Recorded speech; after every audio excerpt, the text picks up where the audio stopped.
Assalamualaikum warahmatullahi wabarakatuh. Waalaikumsalam warahmatullahi wabarakatuh. Salam sejahtera bagi kita semua. Yang saya hormati Pak Kabar Eskrim, Kabar Brimob, Kadif Propam, rekan-rekan pejabat utama, Pak Irwasum, dan seluruh tim yang tergabung dalam tim Irsus maupun tim Sus. Baik, malam hari ini saya akan menyampaikan terkait perkembangan penanganan dan pendalaman yang dilaksanakan oleh tim investigasi terkait dengan masalah proses pidana ataupun proses etik yang kami dalami, dan sesuai dengan perintah dari Bapak Presiden untuk Polri diminta melakukan investigasi dan mengusut tuntas terkait dengan peristiwa yang terjadi Stadion Kanjuruhan 1 Oktober yang lalu. Yang saya hormati rekan-rekan media, tentunya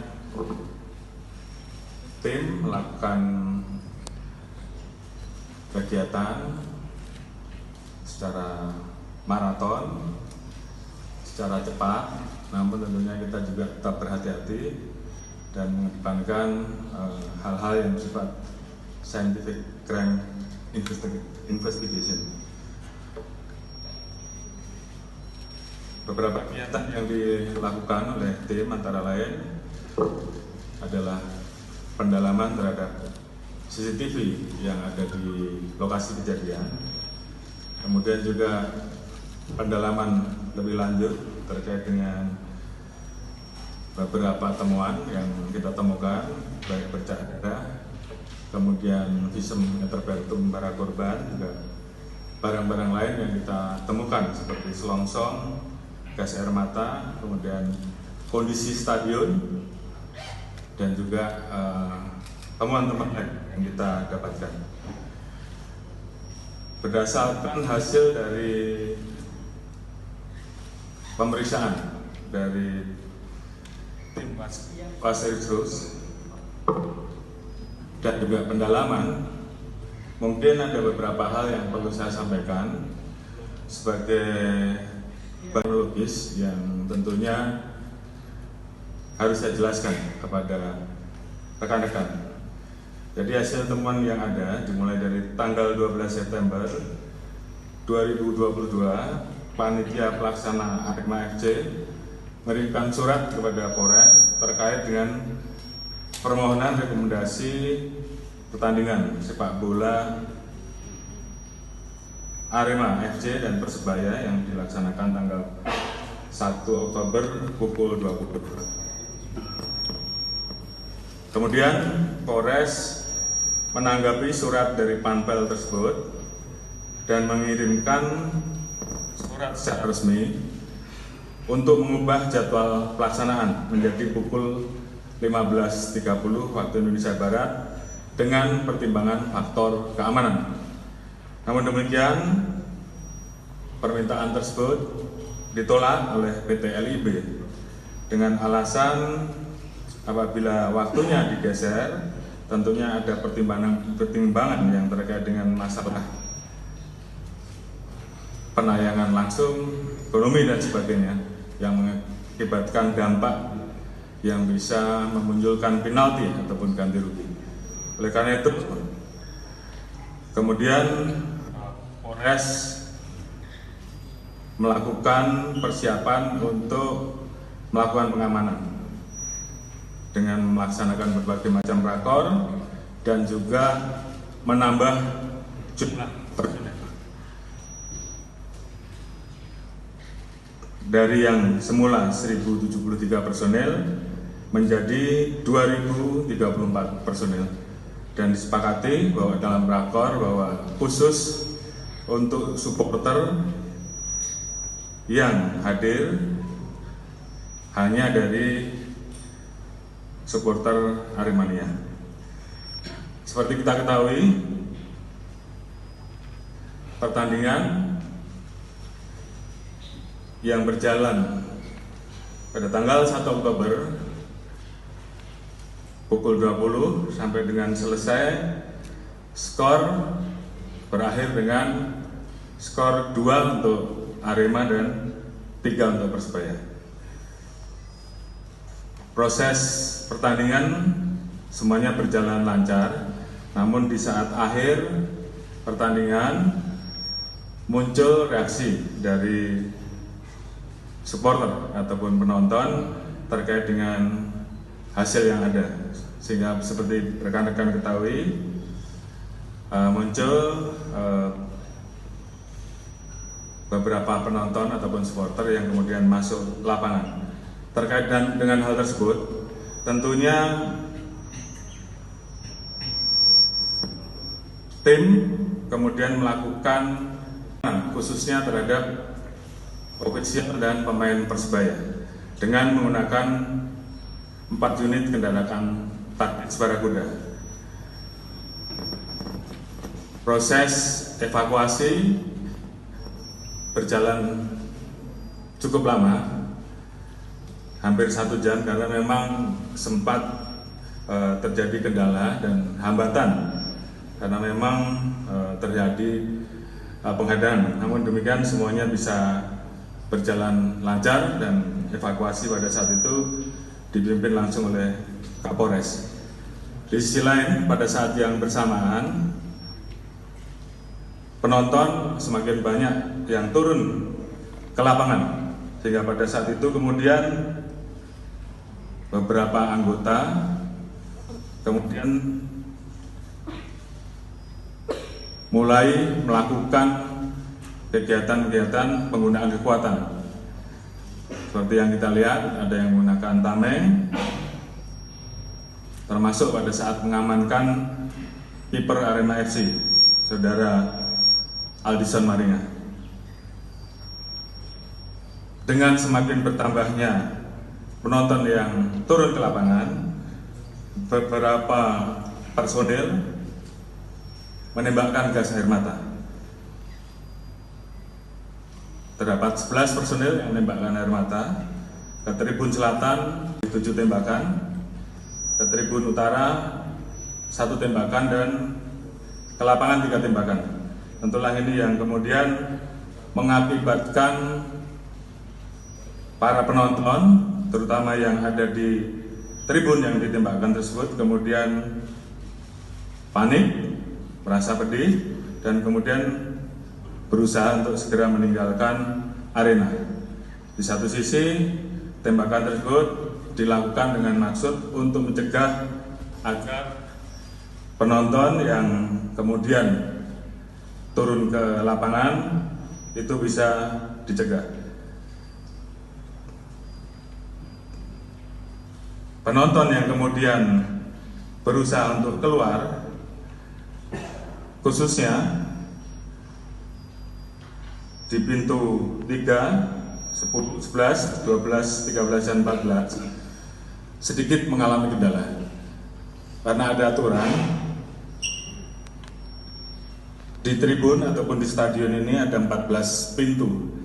Seharusnya 5 menit sebelum pertandingan berakhir, maka seluruh pintu tersebut seharusnya dibuka.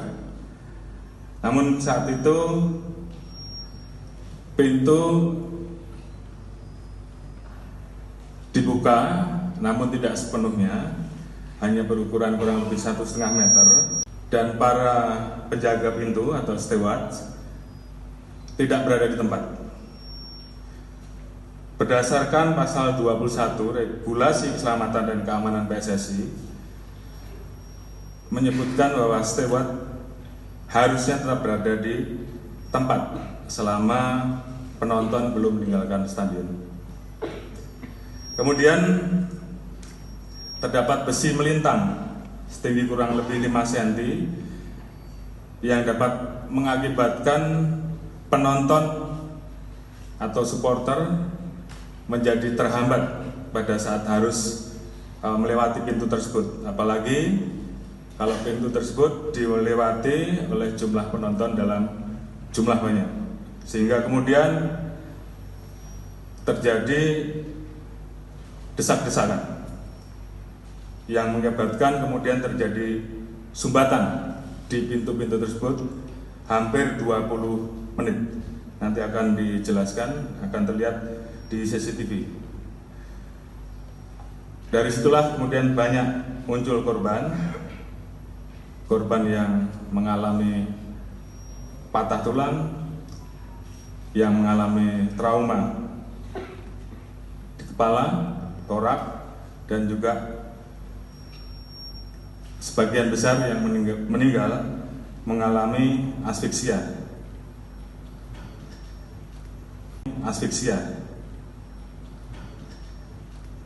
Kemudian kita melakukan olah TKP.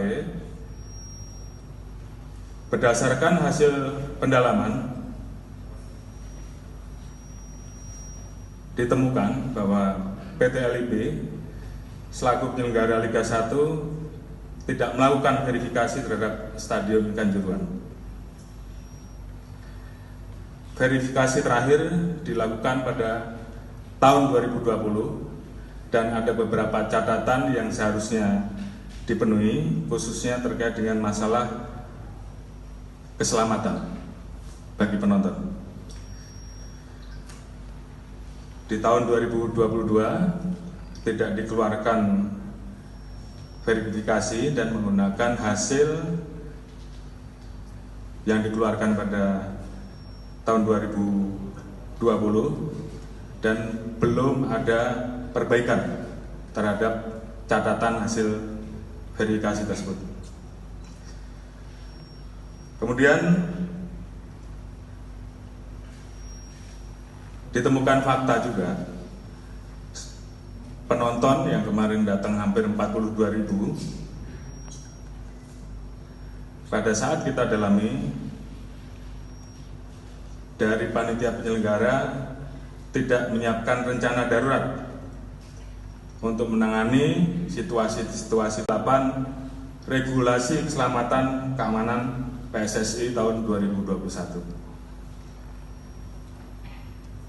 Tentunya kelalaian tersebut menimbulkan pertanggungjawaban.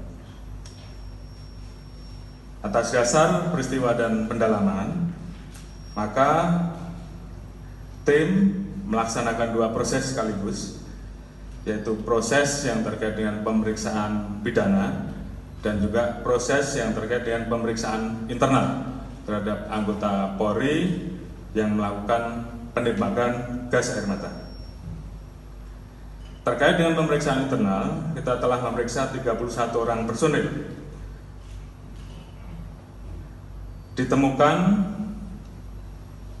bukti yang cukup terhadap 20 orang terduga pelanggar, terdiri dari pejabat utama Polres Malang 4 personil, yaitu AKBP FH, Kompol WS, AKBBS, dan Ibtu BS. Perwira pengawas dan pengendali sebanyak 2 personil, yaitu AKBP AW dan AKBD. Kemudian atasan yang memerintahkan penembakan sebanyak 3 personil,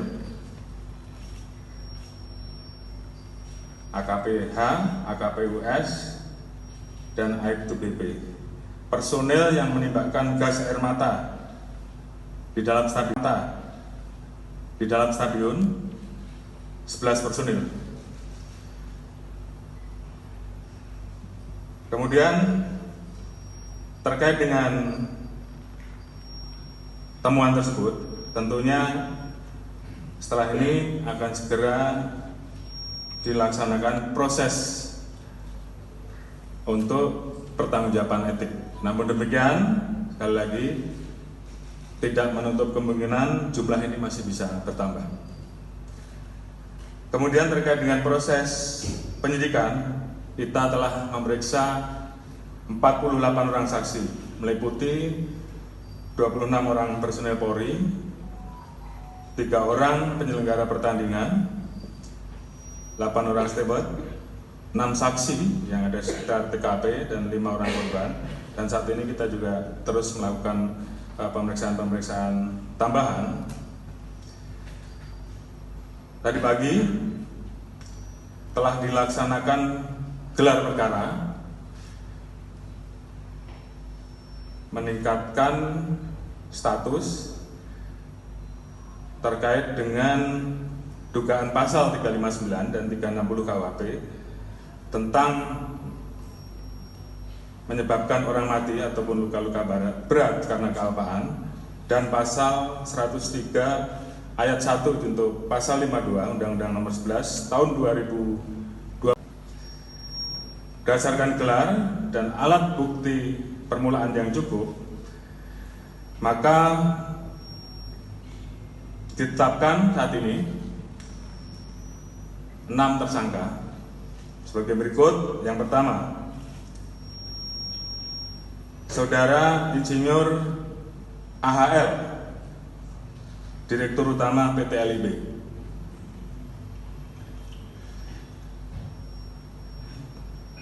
Di mana tadi sudah saya sampaikan, dia bertanggung jawab untuk memastikan setiap stadion memiliki sertifikasi layak fungsi. Namun pada saat menunjuk stadion LIB, persyaratan layak fungsinya belum dicukupi dan menggunakan hasil verifikasi tahun 2020. Saudara AH, Ketua Panitia Pelaksana Pertandingan, pasal sangkaan sama 359 KUHP dan 360, dan juga pasal 103 junto pasal 52 Undang-Undang RI Nomor 11 Tahun 2022 tentang olahragaan, di mana pelaksana dan koordinator penyelenggaraan pertandingan yang bertanggung jawab kepada LIB. Di situ disebutkan di pasal 3 pasal 60, dan juga pasal 103 junto pasal 52 Undang-Undang RI Nomor 11 Tahun 2022 tentang olahragaan, di mana pelaksana dan koordinator penyelenggaraan pertandingan yang bertanggung jawab kepada LIB. Di situ disebutkan di pasal 3, Panpel bertanggung jawab sepenuhnya terhadap kejadian. Ditemukan tidak membuat dokumen keselamatan dan keamanan bagi penonton stadion, sehingga melanggar pasal 6 ayat 1 regulasi keselamatan dan keamanan. Panpel wajib membuat peraturan keselamatan dan keamanan atau panduan keselamatan dan keamanan. Kemudian mengabaikan permintaan dari pihak keamanan dengan kondisi dan kapasitas stadion yang ada, terjadi penjualan tiket over capacity dari yang seharusnya 38 penonton, namun dijual sebesar 42.000. Kemudian yang ketiga, Saudara SS selaku security officer, pasal yang dilanggar sama 359 KUHP dan pasal 360 dan atau pasal 10 dan ketiga Yon Brimopolda Jatim.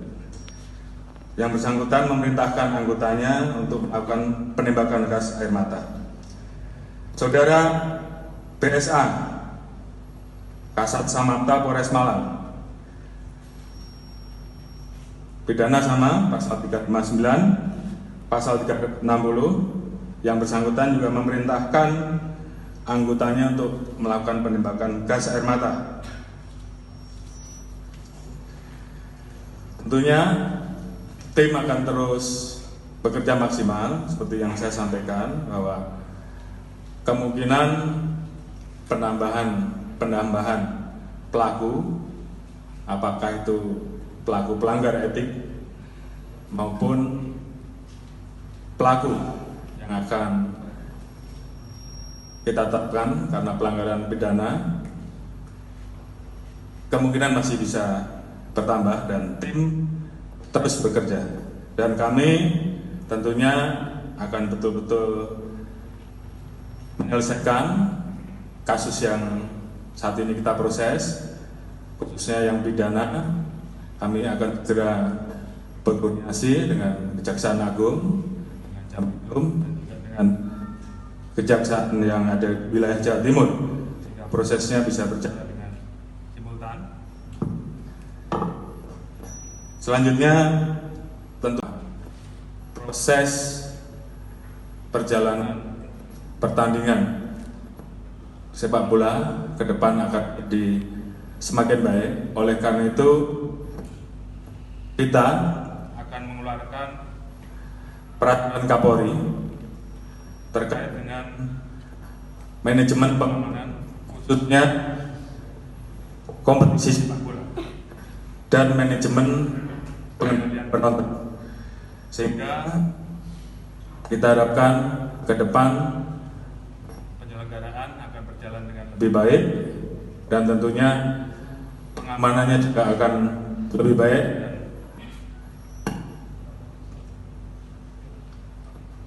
Dunia olahraga, khususnya sepak bola, akan bisa berjalan dengan lancar, aman, apalagi kita akan menghadapi pegelaran. Kita akan menjadi tuan rumah di tahun 2023. Tentunya kami juga akan berkoordinasi untuk menyusun aturan-aturan, perbaikan-perbaikan, evaluasi dengan Kemenpora, Ketua Umum PSSI, dan juga pihak-pihak terkait dalam hal ini dari teman pertandingan sepak bola ke depan akan jadi semakin baik. Oleh karena itu, kita akan mengeluarkan peraturan Kapolri terkait dengan manajemen pengamanan, khususnya kompetisi sepak bola dan manajemen pengendalian penonton, sehingga kita harapkan ke depan penyelenggaraan akan berjalan dengan lebih baik dan tentunya pengamanannya juga akan lebih baik.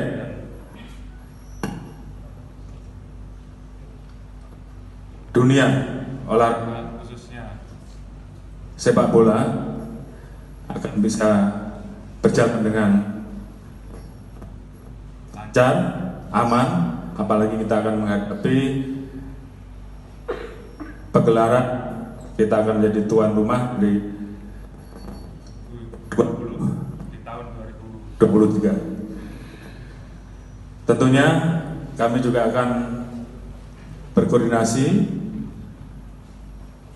untuk menyusun aturan-aturan, perbaikan-perbaikan, evaluasi dengan Kemenpora, Ketua Umum PSSI, dan juga pihak-pihak terkait dalam hal ini dari teman-teman perwakilan supporter dan juga